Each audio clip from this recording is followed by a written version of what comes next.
Excellent.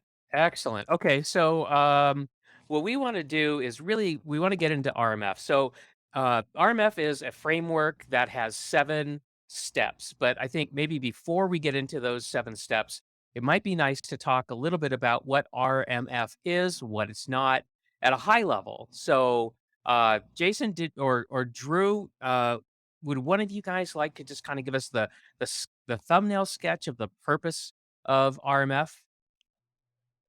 Sure, I'll let Drew jump in here if he wants.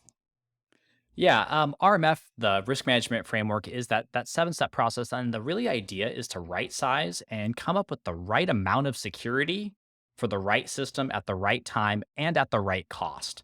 And so, Mhm. if you think about the whole program as that and work from that outwards, it gets a lot easier. I did mention cost, and so hopefully those of you in the commercial sector that are thinking about that, you hear bureaucracy and you hear cost, and those things usually are pretty high. I think there's a way to do RMF at the right cost, but the big picture there is selecting the right kind of security for the system or systems or company or organization, and do that correctly and in a pretty systematized, systematic way.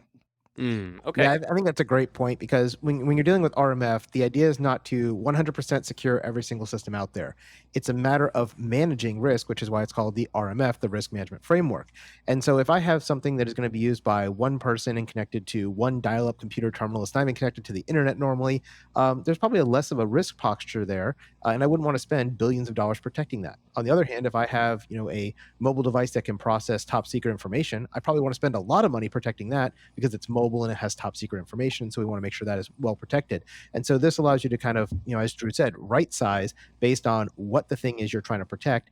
And the whole idea with RMF, at least in my experience, is to get to a point where an authorizing official can decide yes or no, we're willing to accept the residual risk of this thing when we connect it to a network.